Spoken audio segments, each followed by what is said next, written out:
everybody, it's Lee Carraher, and this is Everything Speaks, where we talk about how everything you do and say speaks for you if you want it to or not, the good, the bad, the ugly, the fabulous, all the things in between, for corporate relations, public relations, media relations, customer relations, employee relations, just talking to your spouse. Everything speaks. What you say, how you say it, when you say it, what the tone is, what your body language is, all the things. And how much you say at certain situations also matters dramatically. Today, we're going to talk about the Streisand Effect. I was reminded of it. I was listening to the Prof. G. Marcus podcast at Elson the other day, and he brought it up. And he was talking about some stock performance for Oracle. We'll talk about later.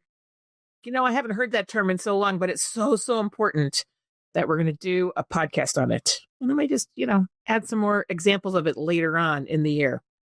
But if you work in PR long enough, right, on this topic is like a year. You learn this truth. Trying to make something disappear from the fastest way to make it famous. And today, when we talk about the Streisand Effect, what it is, why it's more dangerous than ever in the social media world, and why some very smart companies keep falling into the trap of over-explaining themselves straight into a bigger mess. That's what we're going to talk about. So when you think about Everything Speaks, sometimes what you're trying not to say speaks the loudest because it's not there. So first of all, what is the Streisand Effect? The term comes from Barbra Streisand, shocking, who back in 2003, she has a house in Malibu. A photographer took the picture of their home, an aerial photo of her Malibu home. She says she wanted to change that photo so her name was not attached to it. There's some controversy, misunderstanding about what exactly the lawyers did. But in the end, before the lawsuit that she brought against the publisher, that photo had been downloaded 6 times. After she tried to make it go away, hundreds of thousands of views, tens of thousands of downloads, media coverage, internet immortality. And now we have this thing in communications called the Streisand Effect. Mike Masnick from TechDirt coined that term back in 2005. Lesson's really simple and it's really brutal.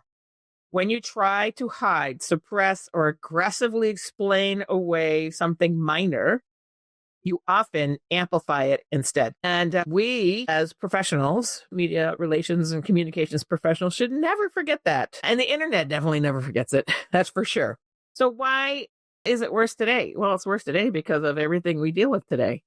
The screenshot, TikTok, Snapchat, all the things.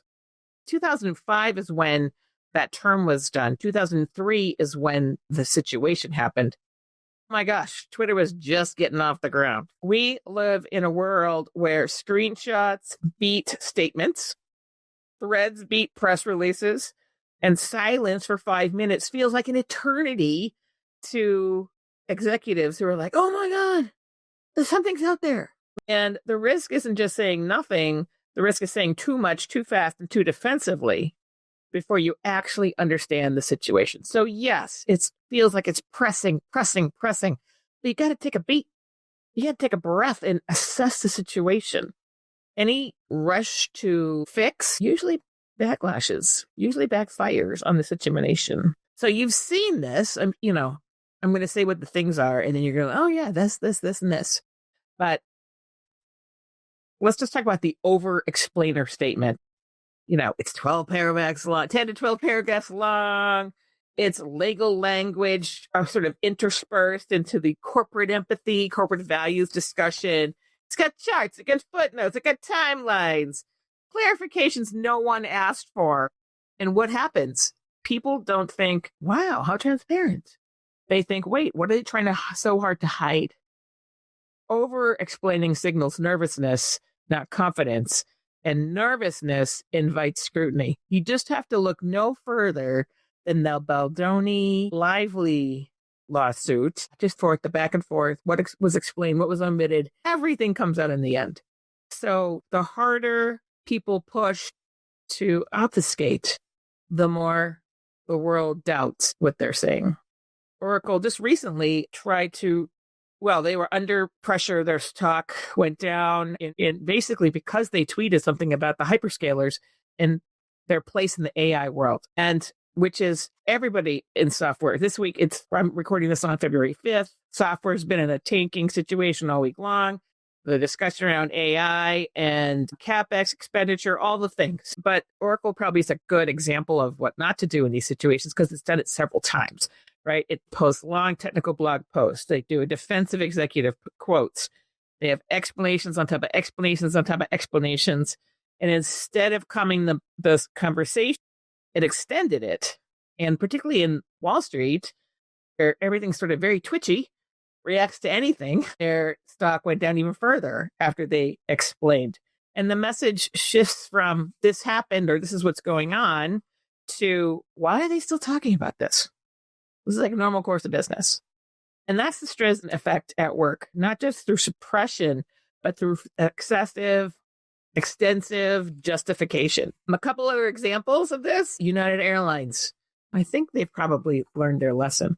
But if we all remember back in 2017 when they dragged that guy off the plane, and then they had multiple statements, each reframing the previous statement and moving blame around and responsibility around. The CEO's early explanation focused on reaccommodating passengers and the policy's justification instead of the impact of dragging this man off the plane violently and having it recorded by no less than 10 people and on Twitter, like within minutes, right? And instead, why it amplified the issues that every news statement contradicted or softened the last one.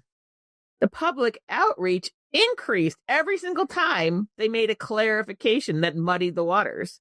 And the story stayed alive until a clear human apology finally landed. It took a long time. Meanwhile, in the markets world, people were boycotting, stock was tanking, all the things. Explaining policy before acknowledging harm is gasoline on the fire, not water. Peloton, they had a lot of reports around injuries, and actually there was a child's death associated with the treadmill, the Peloton treadmill, and they initially resisted calls for recalls, and they issued detailed defenses of their product safety protocols. And why did it backfire? The company leaned hard on data, warnings, and user responsibility, and why it amplified the situation. The tone felt really defensive and dismissive, like they didn't read the manual, it's their own damn fault. Regulators and media doubled, tripled, quadrupled down. Users returned their Pelotons, and the eventual recall made earlier explanations look evasive. Being technically right can still be reputationally dangerous, not just dangerous, disastrous. Right? This is not, again, Tylenol is always held up as the gold standard. Something happened, recall the whole thing. That's the gold standard. Hard to do. I get it. Another example is, how about Target? Target, when they had now that's 2 years ago, when the first sort of outcry of backlash over their Pride merchandise in their store decisions. And instead of a clear stance on, yes, we support Pride, yes, we support LGBTQIA+, they issued a really carefully worded, over legalized explanations about intent, safety, and values without clarity. And their values didn't match actually what they were saying either. So the lack of a firm position after they've been so vocal, so supportive of such a diverse range of providers in merchandise really invited criticism. Everybody's piling it, and they're still piling on. And Target's the same store sales are still down. Now this is over a year and a half later. It's not coming back anytime soon, right? Explanations of their situation became news. Didn't stop news. It extended the news themselves, right? And the brand definitely looked reactive instead of decisive. What we were expecting from Target was a decisive point of view, position, and they didn't do that. It's ambiguous. It was wishy-washy. Oh, that didn't go far enough. Oh, we got to keep doing it. Oh. It's just like misstep after misstep. Ambiguous explanations prolong controversy. The fastest way, I've talked about this before, fastest way to get out of controversy, admit it. Own up to the situation, overcorrect, and keep people informed on your overcorrection. That's the fastest way to make these kind of things go away. I could go on talking about different examples from different companies, but I won't. You get the message, right? What we see is a pattern, right? The pattern is brands and companies issuing multi-page responses to single tweets or photos, companies correcting tone instead of facts, leaders responding emotionally instead of proportionally, or emotionally for themselves instead of empathetically for others. And when the response is bigger than the issue, you've already lost control of the narrative. It's all over, right? You just got to ride the wave. PR in this way, public relations, media relations, isn't about volume. It's about judgment, which it's always been about judgment. I don't care what anybody says. So how do we need to be thinking about this? Before we respond to a situation, we need to ask ourselves 3 questions. Is this actually gaining traction or just loud in my inbox? We have a client who, pretty much is really well regarded by its customer base, its social media followers. And they created a new product, which is outside the box for them and it was an unusual one, had a flavor to it. And they posted about it. And the first 3 responses were like, oh my God, that's so gross. Or why is it in that kind of bottle? Or why it doesn't get wrapped in this kind of thing. Because critical 3 responses were those first 3 responses were negative. And then, mind you, no one had tasted this. And it was hard for the company to put it in perspective. Of their 500,000 followers, 3 had a negative response. First, we had to say, okay, let's put this in perspective. 3 out of 500,000. And let's watch it over the next hour, day, week, and see where it goes. Basically, once people were able to taste this thing, all the message, it all came under control. So first, is it actually gaining traction, or is it just really loud because I don't expect it and it's in my inbox? Does my clarity of my response add clarity or add oxygen? If I respond in a certain way, am I going to make it clear, or it's going to add oxygen to the fire? Now, another issue, really hard. There's some issues that no matter how you respond, you're going to be adding oxygen because the world is so divided or divided on the topic. We had a client who had a customer was killed in their store, not because of the store, but because the customer was in a really contentious divorce situation. And one of the people in that divorce settlement saw the other person go into the store, went home, picked up their gun, came back and shot the person in the store. And the state that the store was in was an open carry state. And it was not a concealed weapon state. So it was very charged, very, very charged. And no matter what the company, why would you allow someone with a gun inside your store? Well, they did have a no guns policy, but that already was controversial for the people who thought take guns anywhere. And then the people who thought they shouldn't have guns on a place. And this is several years ago before there was better laws on this topic. But, no matter what they did, they were going to get lambasted from one side. And so in talking with them, it was, okay, what do you stand for? Let's have the response. First, this is a terrible thing. This person got killed on your premises. Your people in your store were terrorized. They're very, oh my gosh, how traumatic. The people who would come to your store every day, now they're not going to come for a couple of days because you got to clean that up. All the things. So what are all the pieces, right? Number 2, the media wants to know. I mean, of course, someone gets shot in the store, the media's going to show up. What's your position on XYZ?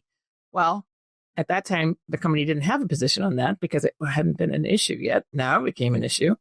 And then no matter what they did, they were going to get criticized, no matter what they did. So in the end, it was, who are your customers? Who are your people? What are your values? So let's go with the values and respond through the lens of the values, knowing you're going to ignite that oxygen to the situation from a group.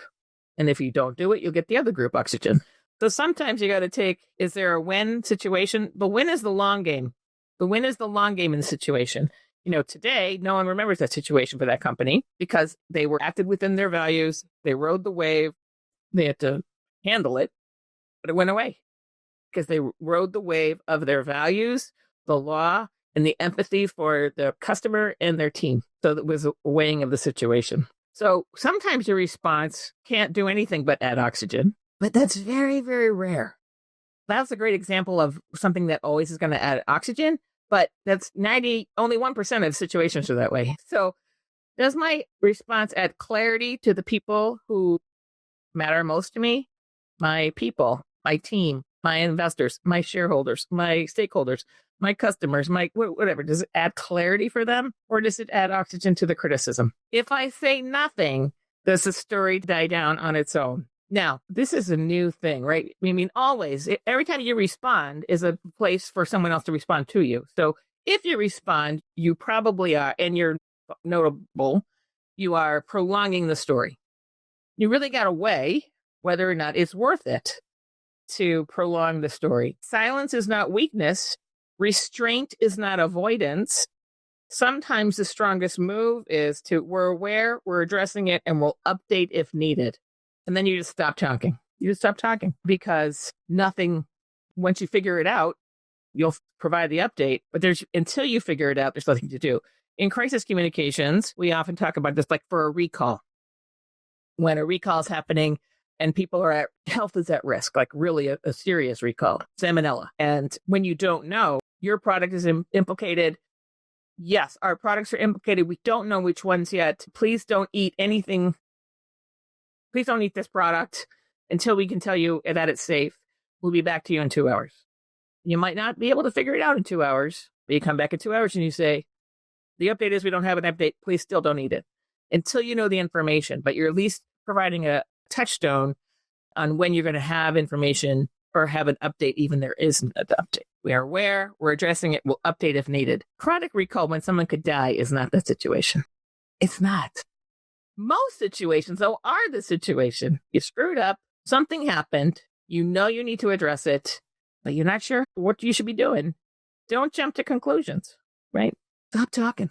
The Streisand Effect isn't about arrogance. It's more about fear. I don't like that, so I want it to go away, right? And my fear of it, whatever it is, not going away, pushes me to act in a way that actually makes the issue bigger. In a world where everything can be amplified, the job of public relations professionals, communications professionals, isn't to explain everything. It's to know what not to explain or what not to do, because everything speaks. And sometimes saying less says you know exactly what you're doing. Everything speaks. So don't be Barbara Streisand. Take a beat, assess the situation, and say, is this actually gaining traction or just loud for me? Does my response add clarity or add oxygen? If I say nothing, does the story die down?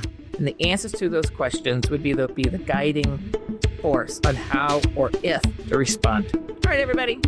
I'm Lee Caraher, and this is Everything Speaks.